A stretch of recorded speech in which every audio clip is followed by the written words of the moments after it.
আজকে আমি আমার এই বেবিদের অর্গানাইজার আর সাথে যে আমার ড্রেসিং টেবিলটা সেটা একেবারেই ভালোভাবে ডিপ ক্লিন করে নিলাম। আসসালামু আলাইকুম সবাইকে, কেমন আছেন সবাই? আশা করছি সবাই অনেক ভালো আছেন। আলহামদুলিল্লাহ আমরাও অনেক ভালো আছি। তো আজকের ব্লগটা কিন্তু আমি দুপুরে রান্নাবান্না থেকে স্টার্ট করেছি।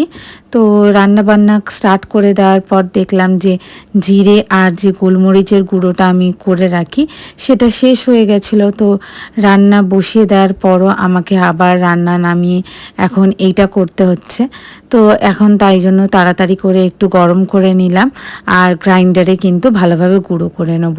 তো এই কাজগুলো কিন্তু আমি ফ্রি টাইমেই করে থাকি। এই রান্নাবান্নার ঝামেলার সাথে কিন্তু এই কাজগুলো আমার একদমই ভালো লাগে না, তাই জন্য ফ্রি টাইম বার করে এই কাজগুলো করি। তো হঠাৎ করেই দেখলাম যে শেষ হয়ে গেছে, তো সেই কারণে এখন রান্না করতে করতেই করতে হচ্ছে। আর এদিকে শাক বেছে রাখা ছিল, তো আজকে শাকটা রান্না করব। তো আগে কিন্তু প্রতিদিনই বা দুদিন কি একদিন ছাড়া ছাড়াই কিন্তু যে কোনো একটা শাক রান্না বা মানে ভাজা যে কোনো একটা করতাম। তো এখন এই বাচ্চা কাচ্চা নিয়ে ঝামেলা, তারপরে ওর স্কুল স্টার্ট হয়েছে বাবুর, তো সেই কারণে কিন্তু একদমই কিছু করা হয় না। তো যেহেতু শাক বাছতেও টাইম লাগে কিন্তু রান্না করতে অতটা টাইম লাগে না, তো এমনিতেই কাটাকাটি বাছাবাছিতে অনেকটা টাইম লাগে। তো তার উপরে এখন শাক বাছতে গেলে আরও বেশি টাইম লাগবে। তো সেই কারণে তেমন একটা শাক কিন্তু আনাই হয় না। তো খুব জোর আর কি পুঁই শাকটা আনা হয়, যেহেতু পুঁই শাকটা তাড়াতাড়ি বাছা হয়ে যায়, তো সেই কারণে পুঁই শাকটা আনা হয়। কিন্তু অন্যান্য শাক সেরকমভাবে আর আনাই হয় না আগেকার মতন। তো যেহেতু অনেক বেশি ব্যস্ত আর আম্মাজিরও মানে শরীরটা খারাপ, তো সেই কারণে আর শাক সেরকম আনাই হয় না। তো অনেক দিন পর কিন্তু লাল শাক এনে দিয়েছে, তো ভাবলাম মানে ভাজা না করে রান্নাটাই করি। তো রান্নাটাই খেতে চাইছিল আম্মাজি, তো সেই কারণে রান্নাটাই করলাম।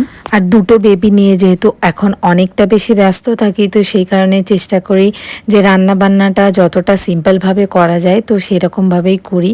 তো এই তো শাকটা কিন্তু একদমই সিম্পলভাবে অল্প একটু মশলা দিয়ে কিন্তু রান্না করেছি, যেরকম ইউজুয়ালি রান্না করে পেঁয়াজ আর আলু দিয়ে।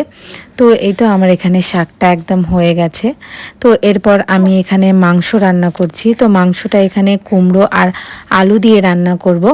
তো যেহেতু বললাম একদমই হাতে সময় থাকে না, তো মাংসটা সেদ্ধ হতে গেলে কড়াইতে অনেকটা টাইম লাগবে। তো সেই কারণে কিন্তু আমি প্রেসার কুকারে মাংসটাকে ভালোভাবে সেদ্ধ করে নিয়েছি। তো এখন জাস্ট একটু কষিয়ে নিচ্ছি। তো মাংসটাকে একটু ভালোভাবে কষাচ্ছি যতক্ষণ না তেল ছেড়ে যায়। তো যখন এই যে এরকম তেল ছেড়ে যাচ্ছে, তো তখনই কিন্তু আমি কুমড়ো আর আলুটা যে কেটে রেখেছিলাম তো সেটা অ্যাড করে দিচ্ছি। তো এরপর এখন কুমড়ো আলু আর মাংস ভালোভাবে কিন্তু কিছুক্ষণের জন্য আমি কষিয়ে নেব। তো রোজ চেষ্টা করি দুপুরের দিকেই কিন্তু কয়েকটা পদ রান্না করে রাখার, যাতে দুপুর আর রাত দুটো বেলায় যেন হয়ে যায় ভালোভাবে। কারণ দুটো বেবি নিয়ে ফের ওকে বিকেলে বড়টাকে দেখা, ফের ছোটটা যেহেতু অনেকটা ছোট, তো দুজনকে দিয়ে দেখা ফের রান্না করা আরও অনেক কিছু এক্সট্রা কাজ থাকে। তো সেইগুলো করে ওঠা হয় না শুধু রান্না বান্নার আর কি করতে গিয়ে। তো সেই কারণে চেষ্টা করি একবেলা ধরে কিন্তু মানে ভালোভাবে আর কি রান্না করে নেওয়ার, এতে করে মানে বিকেল থেকে একটু টাইম পাওয়া যায়। তো সেই টাইমটাতে কিন্তু আরও যে এক্সট্রা কাজগুলো আমার থাকে সেইগুলো করা যায়। তো আজকেও তাই সেইটাই করছি। তো এখন আরও একটা মাংস রান্না করে নেব। তো দুরকম মাংস শাক এইগুলো থাকলে কিন্তু দুবেলায় অনায়াসেই খাওয়া যাবে। তো এই তো এখানে আমার কুমড়ো আর আলুটা মাংসের সাথে ভালো করে কষিয়ে নিয়েছি আর অল্প একটু পানি দিয়ে দিচ্ছি। তো এই কুমড়ো আর আলুটা সেদ্ধ হবে আর একটু ঝোল রাখবো। আর এই তো এখানে নারকেল আনতে বলেছিলাম একটুখানি সেমাই করব বলে, তো নারকেলটা এখন আমার ছেলে বলল ভাঙতে, তো সেই কারণেই ওর পাপা ভেঙে দিয়েছে। আর ভাঙার পর এই যে নারকেলের মধ্যে একটা এই যে এইরকম একটা জিনিস দেখতে পাওয়া যাচ্ছে, তো সেটাই আমার ছেলে খেতে চাইছিল, তো ওইটা ওকে কেটে দিলাম। তো শাকটা রান্না করলাম আর কুমড়ো আলু দিয়ে মাংস রান্না করলাম। তো এখন চিকেনটা রান্না করব। তো চিকেনের জন্য এখানে কড়াইতে সর্ষের তেল দিয়েছি। তো সর্ষের তেল আর পেঁয়াজটা দিয়ে দিয়েছি। পেঁয়াজটা এখন ভালোভাবে লাল হয়ে গেলে তারপর কিন্তু মশলা দিয়ে চিকেনটা অ্যাড করব। তো কুমড়ো আলুটাই কিন্তু এক্সট্রা আমি পানি দিয়েছি, তো যাতে করে মানে একটু ঝোল ঝোল হয়। আর নামিয়ে রেখে দেওয়ার পর কি হয়, কুমড়ো আর আলু কিন্তু অনেকটা ঝোল আর কি টেনে নেয়। তো দেখা যায় কি যতটা ঝোল রাখার কথা তো তার থেকে অনেকটা বেশি কমে যায়। তো সেই কারণে একটু বেশি ঝোল রেখে আমি নামিয়ে নিচ্ছি। আর এই তো নামিয়ে নেওয়ার পর কিন্তু তরকারির কালারটাও কিন্তু খুব সুন্দর এসেছে। তো এরপর আমি চিকেনের জন্য মশলাটা দিয়ে দিচ্ছি। তো হালকা জাস্ট একটু স্লাইড ব্রাউন করে নিয়েছি আমি পেঁয়াজটা। তো এরপর আদা, রসুন, তারপরে নুন, হলুদ গুঁড়ো, লঙ্কার গুঁড়ো, জিরে, গোলমরিচ, ধনে সব গুঁড়ো কিন্তু একসাথে অ্যাড করে আমি অল্প একটু পানি দিয়ে কিন্তু মশলাটা আগে কষিয়ে নিচ্ছি। তো আমি যখনই চিকেনটা রান্না করি কিন্তু এই প্রসেসেই রান্না করি। আর খুব রেয়ার আমি যে ফ্রাই করে যে চিকেন রান্না হয় সেটা কিন্তু খুব রেয়ারই করে থাকি। তো বেশিরভাগ কিন্তু এই রান্নাটাই করি এইভাবেই। আর এই প্রসেসে চিকেন রান্না করলে কিন্তু চিকেনটা খেতেও খুব টেস্টি হয়।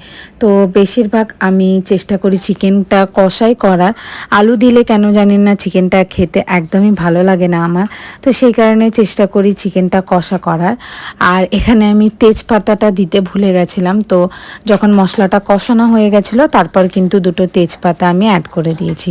তো এই তো এখানে চিকেনটা ভালোভাবে ধুয়ে মশলার সাথে ভালো করে মিক্স করে নিচ্ছি। তো এখানে কিন্তু সেরকম খুব একটা কষতে লাগবে না, জাস্ট অল্প একটু নাড়াচাড়া করে নিয়ে আমি অল্প পানি দিয়ে যতটুকু আর কি সেদ্ধ হওয়ার মতন যে পানি লাগে ততটুকু পানি দিয়ে কিন্তু সেদ্ধ হতে দিয়ে দেবো। আর খুব বেশি কিন্তু আমি চিকেন সেদ্ধ করি না, খুব জোর 10 থেকে 12 মিনিট কিন্তু মানে সেদ্ধ করলেই এনাফ হয়। চিকেন ভালোভাবে কিন্তু কুক হয়ে যায়। আর খুব বেশি নরম করে দিলে কিন্তু চিকেন আবার খেতে ভালো লাগে না। তো যতক্ষণ মাংসটা সেদ্ধ হচ্ছে তো আমি কিচেনটা ভালোভাবে গুছিয়ে নিয়েছি। তো এখন জাস্ট আমি একটু মুছে নিচ্ছি।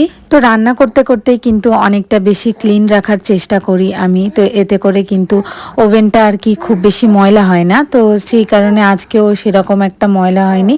তো জাস্ট আমি একটা ভিজে কাপড় দিয়ে ওভেনটা ক্লিন করে নিয়েছি। আর কিচেনটা হয়তো আমার ভালোভাবে ক্লিন করা হয়ে গেছে।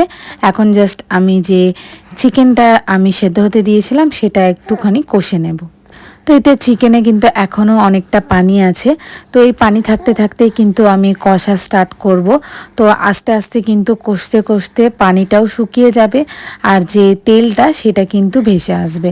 তো যতক্ষণ না তেল আর কি ছাড়ে ততক্ষণ কিন্তু এখানে চিকেনটা কষিয়ে নেব। আর আজকের ভিডিওটা যদি আপনাদের কাছে ভালো লেগে থাকে তাহলে অবশ্যই আমার ভিডিওতে একটা লাইক করে দেবেন। আর যারা আমার চ্যানেলে নতুন তারা কিন্তু অবশ্যই একটা সাবস্ক্রাইব করে দেবেন।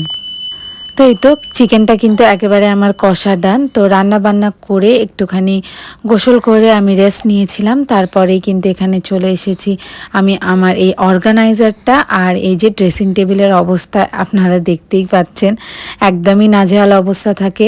তো যে যা পারে কিন্তু এই জায়গাটার মধ্যে রেখে দেয়। তো আজকে কিন্তু ড্রেসিং টেবিলটাও ভালোভাবে ক্লিন করব। আর এই অর্গানাইজারটা, ড্রেসিং টেবিলের যে এই সামনের যে জায়গাটা সেটা কিন্তু প্রায় রোজ দিনই আমাকে ক্লিন করতে হয়।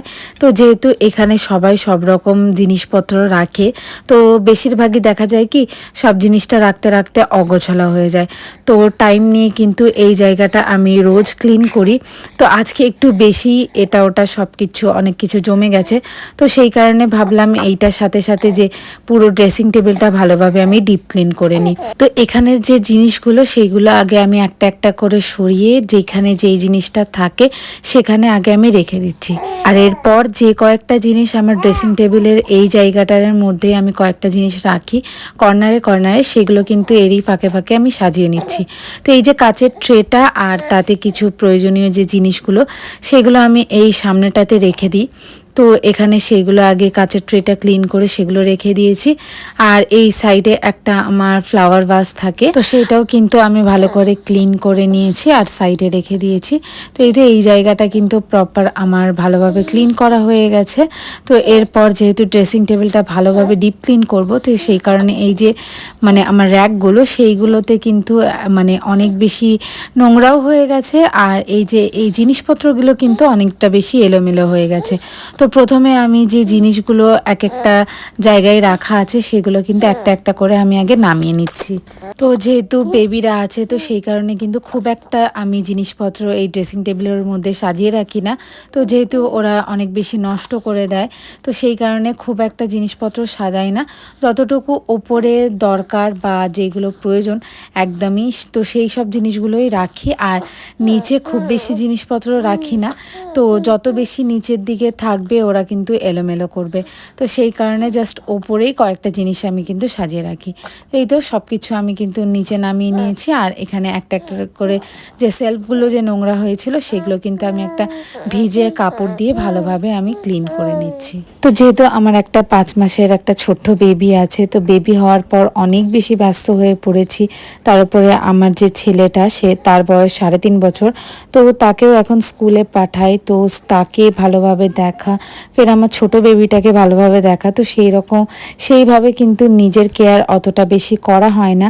তো সেইভাবে স্কিন কেয়ার, সেইভাবে হেয়ার কেয়ার তো কিছুই করা হয় না। তো সেই কারণে খুব বেশি জিনিসপত্র এখানে রাখি না। খুব একটা প্রয়োজনীয় যে স্কিন কেয়ার হেয়ার কেয়ারগুলো সেই কটাই রাখি। তো ইদানিং মেয়েটা হয়ে যাওয়ার পর থেকে অনেক বেশি চুলও পড়ছে, তো হেয়ার কেয়ারটা খুবই জরুরি আর কি হয়ে পড়েছে।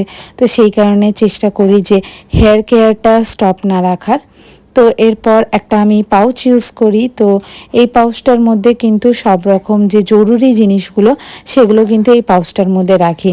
তো এটা সেটা রাখতে রাখতে কি হয়, দেখা যায় যে পাউচটার মধ্যে অনেক বেশি অযথা যে যেই জিনিসগুলো অপ্রয়োজনীয় সেই জিনিসগুলো কিন্তু ভরে যায়।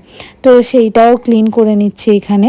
তো এখানে বোরোলিন, লিপ বাম, তারপরে একটা অমৃতঞ্জন, তারপর যে এই এতগুলো মলম দেখতে পাচ্ছেন, তো কয়েকটা হয়তো কেটে যাওয়ার, তারপরে পুড়ে যাওয়ার, এইসব জিনিসের মলম, জেল মলম, এই সব জিনিসগুলো কিন্তু এখানে আছে। তো বেশিরভাগই আমার কেটে যায়, পুড়ে যায়, কিছু না কিছু হয়। তো এটা হাতের কাছে থাকলে কিন্তু অনেকটা বেশি আমার সুবিধাও হয়। তো এইগুলো আর কয়েকটা কিন্তু এখানে যে মেডিসিন দেখতে পেলেন, এইগুলো যেমনি এতে গ্যাসের ওষুধ, তারপরে জ্বরের ওষুধ, এইসব জিনিসগুলো কিন্তু আছে। আর দুটো কান খুশকি, এইসব জিনিসগুলো কিন্তু এর মধ্যে রাখি, নেল কাটার।